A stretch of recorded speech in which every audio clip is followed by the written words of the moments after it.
for us. ഇന്ന് ഈ ദിവസം ഒരു പ്രത്യേകതയുള്ള ദിവസം. എത്ര പേര് വിശ്വസിക്കുന്നുണ്ട്?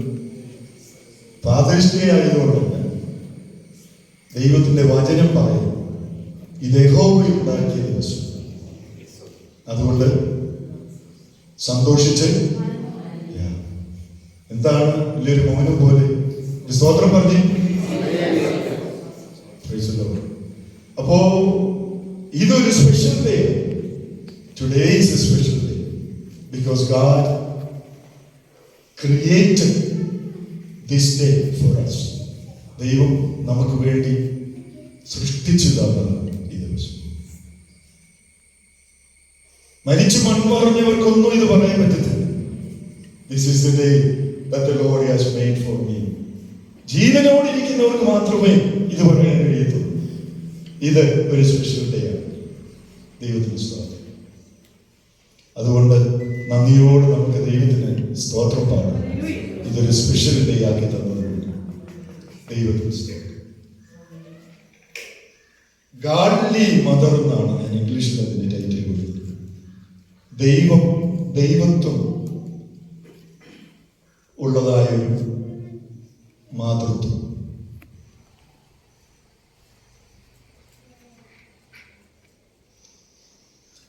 മാതൃത്വം എന്നുള്ളത് ലൈഫ് ലോങ്, ജീവിതകാലം ഈ ഭൂമിയിലുള്ള കാലത്തോളം നീണ്ടു നിൽക്കുന്നതാണ് മാതൃത്വം.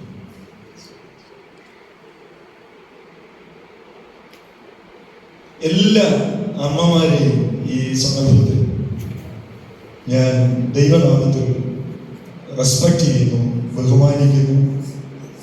ദൈവം ധാരാളമായി നിങ്ങളെല്ലാവരെയും അനുഗ്രഹിക്കട്ടെ. സഹോദരന്മാരെല്ലാം കൂടി കരങ്ങളെ അടിച്ച് മാതാക്കളെ റെസ്പെക്ട് ചെയ്യുന്നു. അനുഭവിക്കാല്ലേ ഓർക്കുമ്പോഴും കാര്യമാണ്. അമ്മയെന്ന് ഓർമ്മയുണ്ടെങ്കിൽ നമ്മളതൊന്നും അങ്ങനെ പെട്ടെന്ന് ഓർക്കണം പലപ്പോഴും. ഇതിപ്പോ വർഷത്തിലൊരിക്കൽ ഓർക്കാൻ അമേരിക്കയിൽ അങ്ങനെ ഒരു സംഭവം ഉണ്ടായി.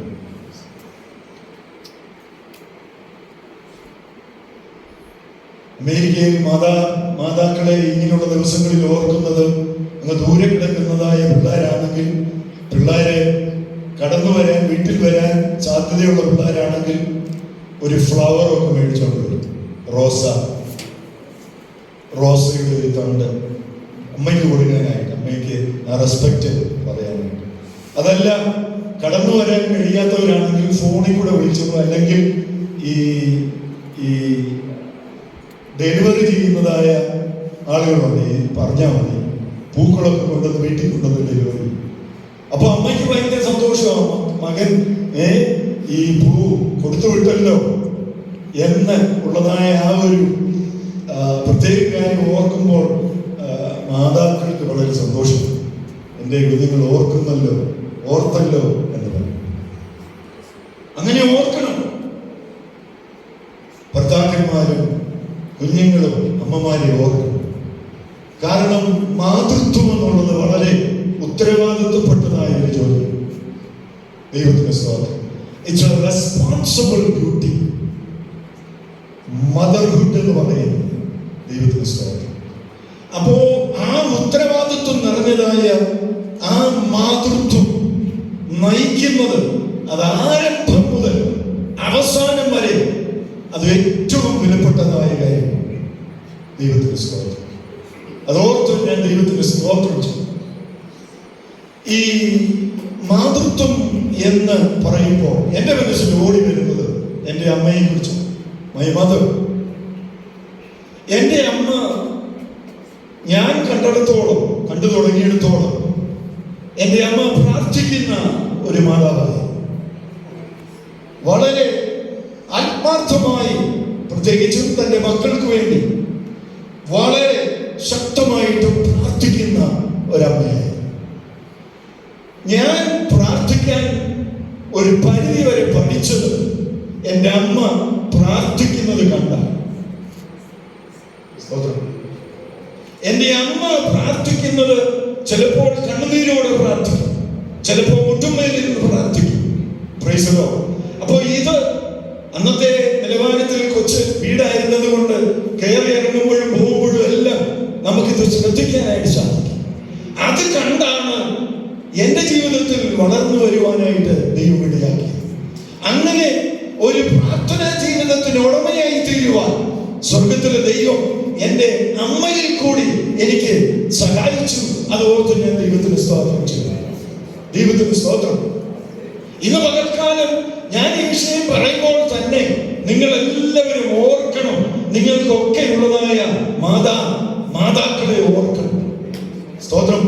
കഷ്ടപ്പാടും ദുഃഖങ്ങളും രോഗങ്ങളും എന്തെല്ലാം പീഡനങ്ങളും തരണം ചെയ്താണ് സ്തോത്രം ഒരു മാതാവ് തന്റെ കുഞ്ഞിനെ വളർത്തിയെടുക്കുന്നതിന് മുൻതൂക്കം കൊടുത്ത് ഉത്തരവാദിത്വപ്പെട്ട് ചെയ്തത് എന്നുള്ളത് നമ്മൾ വളർന്നു വന്ന് പ്രായമുള്ളവരായാലും സ്തോത്രം അത് മറന്നു പോകാനായിട്ട് പാടില്ല. ദൈവത്തിന് സ്തോത്രം. ഹല്ലേലൂയ. അത് വളരെ ഉത്തരവാദിത്വപ്പെട്ടതായ ഒരു കാര്യം തന്നെയാണ്. ഈ ലൈഫ് എന്ന് പറയുന്നത്, ലൈഫ് എല്ലാവരും ചേർന്ന് പറഞ്ഞേ, life. Can you repeat after me? Life. Life എന്ന് പറഞ്ഞാൽ മലയാളത്തിൽ ജീവിതം എന്ന് പറയും. ഈ ജീവിതം എന്ന് പറയുന്നത് ഒരു പേരല്ല, എന്തിനെങ്കിലും വിളിക്കുന്നതായ ഒരു പേരല്ല ജീവിതം. ജീവിതം എന്ന് പറയുന്നത് ഒരു പ്രക്രിയ. ദൈവത്തിന്റെ സ്തോത്രം. It's a process. അത് കഷ്ടനഷ്ടങ്ങൾ, രോഗദുഃഖങ്ങൾ, വിജയ പരാജയങ്ങൾ, ഇതിന്റെ എല്ലാം അനന്തര ഫലങ്ങൾ നമ്മൾ അനുഭവിച്ച് അറിയുന്നതാണ് ജീവിതം. ദൈവത്തിന്റെ സ്തോത്രം. അത് ചെറുപ്പം മുതൽ അങ്ങ് ഉന്നതികളിൽ നിൽക്കുന്നതായ അനുഭവങ്ങളിലും ജീവിതം നയിക്കുന്നവരാണ് നമ്മളെല്ലാവരും. സ്തോത്രം. അപ്പൊ ആ ജീവിതത്തിന്റെ പേരല്ല ജീവിതം എന്ന് പറയുന്നത്. ഇത് നമ്മൾ ഒരു അനന്തര ഫലം ഇതിന്റെ അകത്തു നിന്നും പുറപ്പെടുവിക്കണം. നമ്മൾ കഷ്ടങ്ങൾ അനുഭവിക്കുമ്പോൾ നമുക്ക് അതിൻ്റെ അകത്തൊരു അനുഭവമുണ്ട്, ദുഃഖങ്ങൾ അനുഭവിക്കുമ്പോൾ അതിൻ്റെ അകത്തൊരു അനുഭവമുണ്ട്, വിജയ പരാജയങ്ങൾ അനുഭവിക്കുമ്പോൾ അതിനൊരു കാര്യങ്ങളുണ്ട്, ഫലമുണ്ട്. ഇതെല്ലാം അത്യാവശ്യമായ കാര്യം തന്നെയാണ്. അപ്പോ ഈ ഫലമാണ് നമ്മുടെ ജീവിതം. ചിലപ്പോ പരാജയമാകാം, ചിലപ്പോ വിജയമാകാം, ചിലപ്പോൾ രോഗത്തിന്റെ മൂർധന്യാവസ്ഥയാകാം, ചിലപ്പോൾ തള്ളപ്പെട്ടതായ അവസ്ഥയാകാം. ഇതൊക്കെ ഫലങ്ങളാണ്, ജീവിതത്തിന്റെ ഫലങ്ങളാണ്. ഇത് നമ്മൾ അനുഭവിച്ചെടുക്കുന്നതാണ് അനന്തര ഫലമാണ് ജീവിതം. അത് ലോറി ഓടിക്കുന്നവർക്കും ടൂറിസ്റ്റ് ബസ് ഓടിക്കുന്നവർക്കും സ്വന്തം കാർ ഓടിക്കുന്നവർക്കും അടുക്കളയിൽ കുക്ക് ചെയ്യുന്നവർക്കും ഇതെല്ലാ ഇടങ്ങളിലും അനന്തര ഫലങ്ങളുണ്ട്. ആ അനന്തര ഫലമാണ് ജീവിതം. ദൈവത്തിന്റെ സ്തോത്രം. ആ ജീവിതത്തിന്റെ ആ ഭാഗത്ത് നമ്മൾ വന്നുചേർന്നിരിക്കുകയാണ്, നമ്മൾ അതിൽ ഭാഗവാക്കായിരിക്കുകയാണ്. ആ ജീവിതത്തിന്റെ ഒരു ഭാഗമാണ്. കരങ്ങളായിട്ട്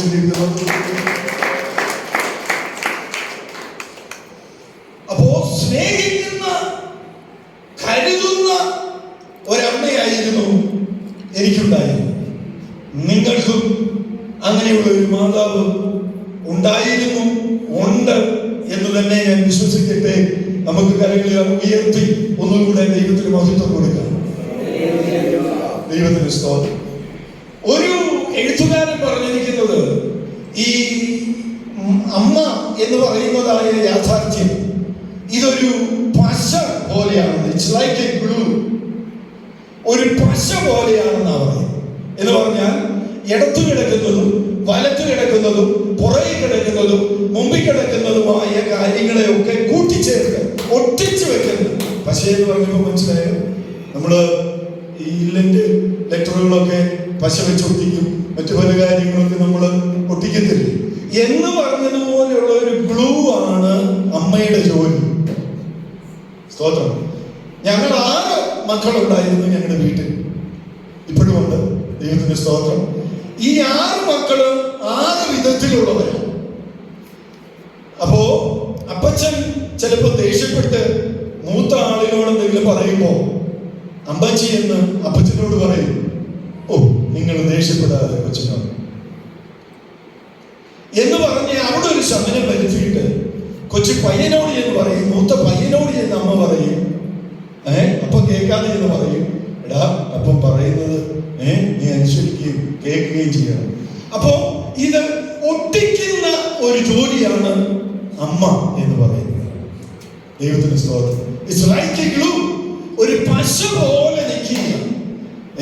ദേഷ്യം വരുമ്പോൾ മാത്രമല്ല, അഭിപ്രായ വ്യത്യാസങ്ങളുണ്ടാവും. കുടുംബമല്ലേ, 6 മക്കളില്ലേ, അല്ലെ 1-ലധികം മക്കളുണ്ടല്ലോ. അപ്പൊ അഭിപ്രായ വ്യത്യാസങ്ങൾ ഉണ്ടാകുമ്പോൾ ചിലപ്പോൾ തമ്മിൽ യോജിക്കാൻ പറ്റത്തില്ല.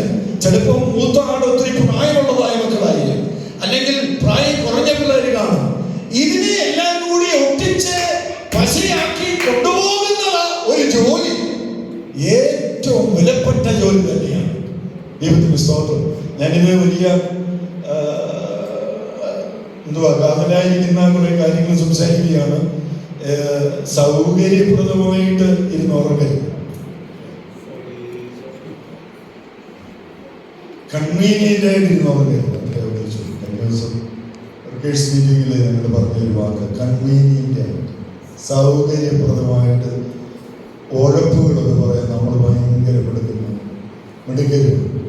മിടുക്കികളോ സൗകര്യപ്രദമായി. അപ്പൊ എന്ന് പറഞ്ഞാൽ അതിന്റെ അർത്ഥം സൗകര്യപ്രദമായിട്ട് ഒരൊഴപ്പ് പറഞ്ഞു കഴിഞ്ഞാൽ അതിനെ കണ്ണിക്കാൻ പറ്റില്ല. ചിലപ്പോൾ അതിനകത്ത് എന്തെങ്കിലും കാണും യാഥാർത്ഥ്യം. സൗകര്യപ്രദമായിട്ട്, കൺവീനിയന്റ് ആയിട്ട് ഇരുന്ന് ഉറങ്ങിക്കളയില്ല. ഒരു രാത്രി ഉറങ്ങാൻ പറ്റിയിരുന്നല്ലേ, ഷുഗറിന്റെ പ്രയാസമുണ്ട്, കൺവീനിയന്റ് ആയിട്ടുള്ളതായ അങ്ങനെ ഇരുന്ന് ഉറങ്ങരുതെന്നാണ് ഞാൻ പറഞ്ഞത്. സാർ, ഇത് വലിയൊരു വിഷയം സംസാരിക്കുകയാണ്. അത് നിങ്ങൾ ശ്രദ്ധയോടെ കേൾക്കണം. ചുമ്മാ കേട്ട പോരാ. കർത്താവ് പഴയ നിയമത്തിൽ ഇസ്രായേൽ ജനത്തെ നടത്തുമ്പോൾ പല ആവർത്തി പറയുന്ന ഒരു വാക്കാണ്, നിങ്ങൾ കേൾക്കണം, ശ്രദ്ധയോടെ കേൾക്കണം. എല്ലാവരും ചേർന്ന് പറഞ്ഞേ, ചുടു ഉറച്ചു പറഞ്ഞേ, ഉറങ്ങുന്നവരെന്ന് ചേർന്ന് പറഞ്ഞേ, ശ്രദ്ധയോടെ. അപ്പോ എൻ്റെ പ്രാർത്ഥനാ ജീവിതത്തിന്റെ ആരംഭം എൻ്റെ അമ്മയിൽ നിന്നും. മാതാക്കളെ, നമ്മുടെ കുഞ്ഞുങ്ങൾ കാണട്ടെ നമ്മുടെ പ്രാർത്ഥന. സ്തോത്രം. കൊച്ചു കുഞ്ഞ് മുമ്പിൽ കിടക്കുമ്പോൾ അനുഗ്രഹിക്കപ്പെട്ട നിലയിൽ ആ കുഞ്ഞിനെ വളർത്താൻ ആ മാതാവിന് ഉത്തരവാദിത്വമുണ്ട്. എല്ലാ ദിവസവും രാവിലെ വൈകിട്ട് ഓരോ വേദവാക്യം, ദൈവത്തിൻ്റെ വാക്യത്തിൽ ആ കുഞ്ഞിൻ്റെ ചെവിയിൽ സംസാരിച്ചു.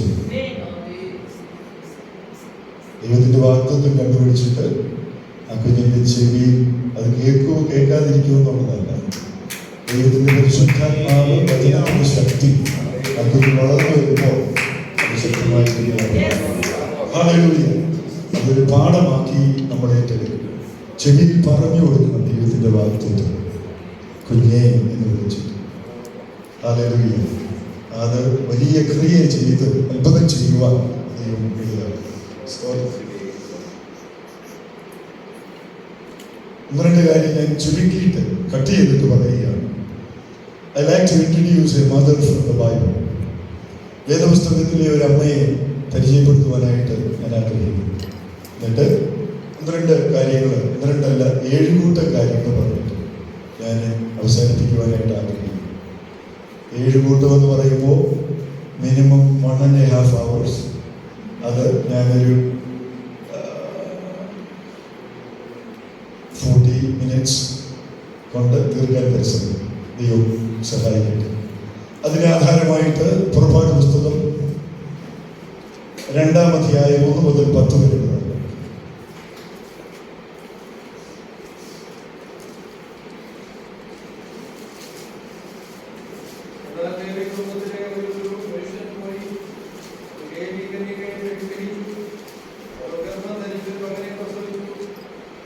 സൗന്ദര്യമുള്ളവനെ കണ്ടിട്ട് അവന്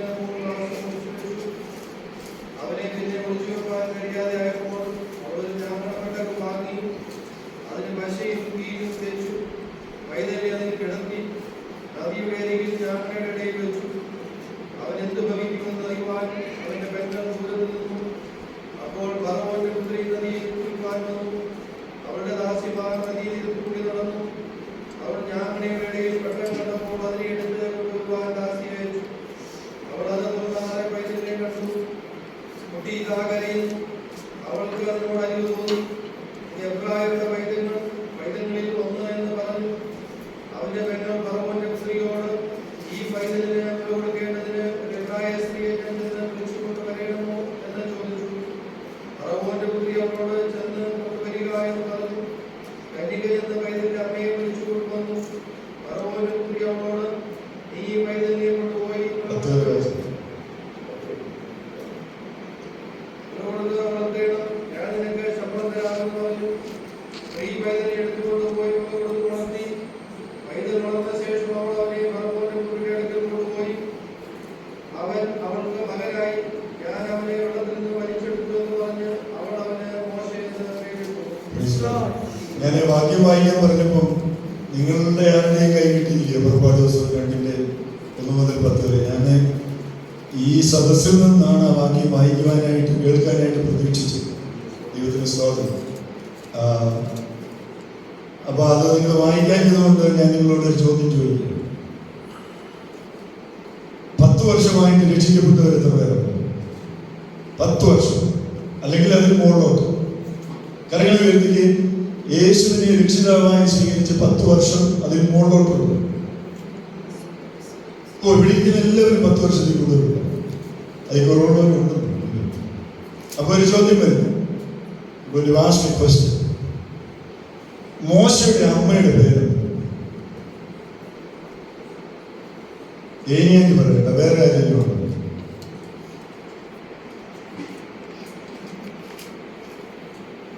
പത്ത് 30 വർഷമായി ആത്മീയ നിങ്ങൾ മോശയുടെ അമ്മയുടെ വിരുദ്ധൂര് വായിച്ചു. ആശ്രമാരോട് ഞാൻ ചോദിക്കുന്നില്ല, അവര് നാണം കെടുത്തുണ്ടെന്ന്. ആരും അവരെ 6-ാം അധ്യായം 20-ാമത്തെ വാക്യത്തിലുള്ള പേര്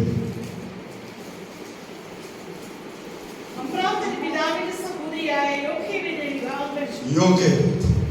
മോശയുടെ അമ്മയുടെ പേര് യോഖേബെദ്. ഇനി മറന്നുപോകരുത്, മോശയുടെ അമ്മയുടെ പേര് യോഖേബെദ്. ഇന്ന് വന്നത് ഒരു കാര്യം പഠിച്ചു, മറ്റൊന്നും പഠിച്ചില്ലേ? മോശയുടെ അമ്മയുടെ പേര് വലിച്ചെടുത്തവൻ എന്ന് പറഞ്ഞ് ഫറവോന്റെ മകൾ പേര് മോശയുടെ പേരിന്റെ അർത്ഥം ഇവനെ ഞാൻ വെള്ളത്തിൽ നിന്നും വലിച്ചു. ജോക്കബത്ത് എന്ന് പറയുന്ന വാക്കിന്റെ മീനിങ് മഹത്വത്തോട് ചേർന്നുള്ള ഒരു വാക്ക്, ദൈവ മഹത്വത്തോട് ചേർന്നുള്ള ഒരു വാക്കാണ് ജോക്കബത്ത് എന്നുള്ള വാക്കിന്റെ അർത്ഥം. അപ്പൊ അത് ദൈവ മഹത്വവുമായിട്ട് കണക്ട്, അതൊക്കെ ഞാൻ അവസാനം വരുമ്പോഴോട്ട് കണക്ട് ചെയ്ത് പറയും. അപ്പൊ ആ ദൈവ മഹത്വം അല്ലെങ്കിൽ അതുമായിട്ട് ബന്ധപ്പെട്ടതായ ഒരു ദാസി ഈ ലോകത്തിന് ദാനം കൊടുത്തതായ ഒരു പൈതലാണ് മോശ. ദൈവത്തിന്റെ സ്തോത്രം.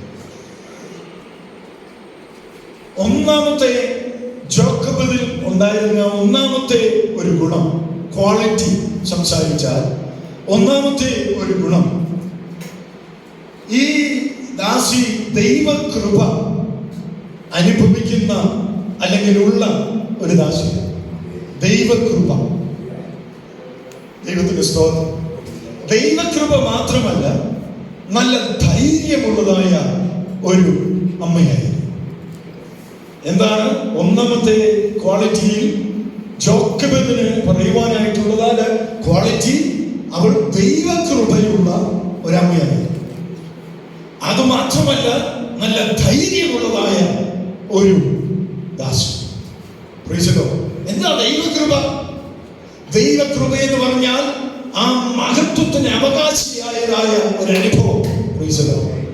ദൈവമായിട്ടുള്ളതായ ബന്ധത്തിൽ ദൈവ മഹത്വത്തിന് അടുത്തു നിൽക്കുന്നതായ ഒരു സഹോദരി, ഒരു ദാസി. ഹല്ലേലൂയ. അവൾക്ക് മഹാധൈര്യമുള്ളതായ ഒന്നായിരുന്നു. എന്താണ് ആ ധൈര്യം അവൾക്കുണ്ടായത്? കോളുകൾക്ക് നിറഞ്ഞതായ ഒരു സന്ദർഭമാണ് ഈ മോശ ജനിക്കുമ്പോൾ സംഭവിക്കുന്നു. വളരെയധികം കോളിളക്കങ്ങൾ, സമ്മർദ്ദങ്ങൾ നിറഞ്ഞതായ ഒരു സാഹചര്യമാണ്. ആ ഫറവോൻ എന്ന് പറയുന്ന രാജാവിന്റെ അധീനതയിൽ ഇസ്രായേൽ ജനം കഷ്ടപ്പെടുകയും ഭാരപ്പെടുകയും പ്രതിസന്ധി അനുഭവിക്കുകയും ചെയ്യുന്ന ഒരു കോളിളക്കം നിറഞ്ഞതായ ദൈവത്തിന് സ്തോത്രം. ആ സന്ദർഭത്തിൽ അവളെ പിടിച്ചു നിർത്തിയത് ദൈവകൃപയും ധൈര്യമുള്ളതായ ഒരമ്മ ആയതുകൊണ്ടാണ്. ആ ദാസിയെ പിടിച്ചു നിർത്തിയത് ദൈവത്തിന് സ്തോത്രം. Praise the Lord. കോളിളക്കങ്ങൾ നിറഞ്ഞതായ നിന്റെയും എന്റെയും ജീവിതത്തിൽ നിന്നെ പിടിച്ചു നിർത്തുന്നത് ദൈവകൃപയും ദൈവത്തിലുള്ളതായ ധൈര്യവുമാകട്ടെ. Praise the Lord. ഹല്ലേലൂയ. മറ്റൊന്നുമല്ല, ഏത് പ്രതിസന്ധിയുടെ മധ്യത്തിൽ നീ നിന്ന് നീ വട്ടം കറങ്ങുമ്പോഴും ദൈവകൃപ നിനക്ക് അനുഭവിക്കുവാൻ കഴിയുമെങ്കിൽ, ദൈവത്തിലുള്ള ധൈര്യം നിനക്ക് അനുഭവിക്കാൻ കഴിയുമെങ്കിൽ ശ്രേഷ്ഠത തന്നെയാണ്.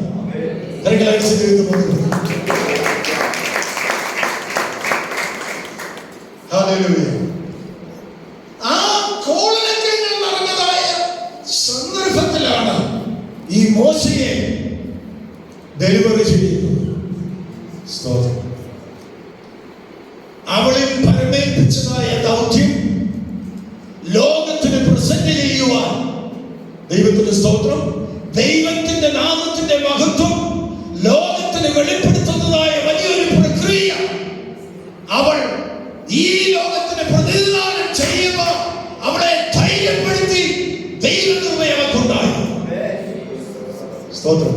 ഞാൻ മോശയുടെ കാര്യമാണ്, അമ്മയുടെ കാര്യമാണ് പറയുന്നതെങ്കിൽ ഇവിടെ ഇരിക്കുന്ന മാതാക്കളോട് പ്രത്യേകിച്ചു, അതുപോലെ സഹോദരന്മാരോട് പ്രത്യേകിച്ചു കൈവിരൽ ചൂണ്ടി പറയുക, കോളിളക്കങ്ങൾ നിറഞ്ഞതായ ഒരു സർക്കിളിലാണ് നിന്റെയും എന്റെയും ജീവിതം. പ്രതിസന്ധികൾ നിറഞ്ഞതായ ഒരു സാഹചര്യത്തിലാണ് നമ്മളുടെ ജീവിതം.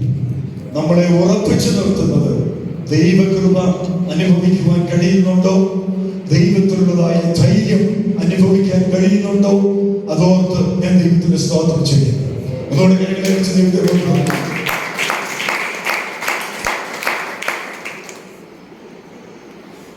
ഈ മോശയുടെ അമ്മയ്ക്ക് ജോക്കബത്ത് യാതൊരു ക്ലൂ ഇല്ലായിരുന്നു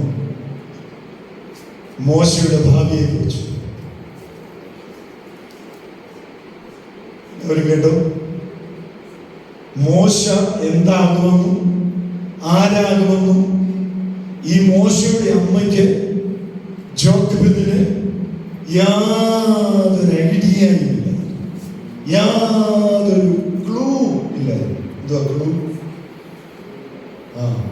നമ്മുടെ ജോയലിനറിയാം ക്ലൂ എന്താണ്. ക്ലൂ ഇന്നിപ്പോ പല TV ഷോയിലൊക്കെ ഉണ്ടെന്നാൽ ക്ലൂ പറയാം.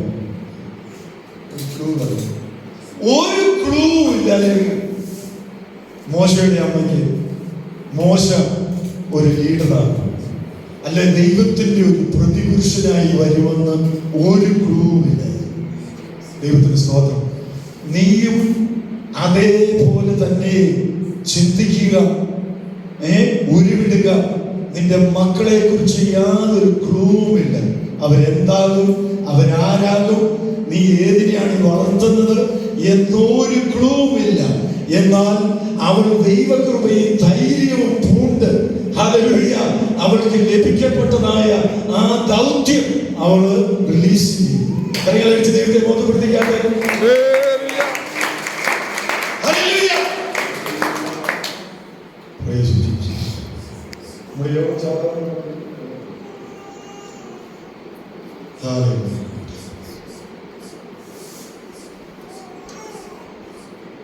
ഞാനിപ്പോ പറഞ്ഞ കാര്യം എന്തെങ്കിലും മനസ്സിലായി? ക്ലൂ ഇല്ലതുമാണ്. നിങ്ങളുടെ ഇരിപ്പ് വേണ്ട വിചാരിക്കും എനിക്ക് നല്ല ക്ലൂവാ, നാളെ എന്താ നടക്കാൻ പറ്റും. ക്ലൂ കൊണ്ടിരിക്കും. എനിക്ക് നല്ല ക്ലൂവാന്ന് പറഞ്ഞോണ്ട് എല്ലാം ലിസ്റ്റ് എടുത്തോണ്ടിരിക്കും. സഹോദരങ്ങളെ, ഒരു ക്ലൂ നാളെ എന്ത് നടക്കും, ഒരു ക്ലൂ. പക്ഷെ ദൈവകൃപയും ദൈവത്തിലുള്ളതായ ധൈര്യമുണ്ടെങ്കിൽ നിന്നെ ഏൽപ്പിച്ച ദൗത്യം നിവർത്തിക്കുവാൻ നീ തയ്യാറായാൽ സ്തോത്രം. ബാക്കി കുളുവൊക്കെ ദൈവം തമ്പുരാൻ കൂട്ടിച്ചേർത്തു. Hallelujah, hallelujah. നമ്മുടെ കുഞ്ഞുങ്ങളെ കുറിച്ച് നമുക്ക് ഭാരമുണ്ടെങ്കിൽ ഹല്ലേലൂയ, നീ ഭാരപ്പെട്ട് ഇരുന്ന് ഞെരുങ്ങിയിട്ടൊന്നും വലിയ വിശേഷമൊന്നുമില്ല. നമുക്കറിയത്തില്ല, നമുക്ക് ക്ലൂ ഇല്ല. ദൈവത്തിന്റെ പദ്ധതി വലുതാണ്. നിന്റെ മക്കളുടെ മേൽ ദൈവത്തിന്റെ പദ്ധതി വലുതാണ്. നിന്റെ കുടുംബത്തിൽ, നിന്റെ ഭാവിയെ, നിന്റെ മുൻപോട്ടുള്ള വഴികൾക്ക് നന്നായി നടക്കുന്ന ദൈവത്തിന്റെ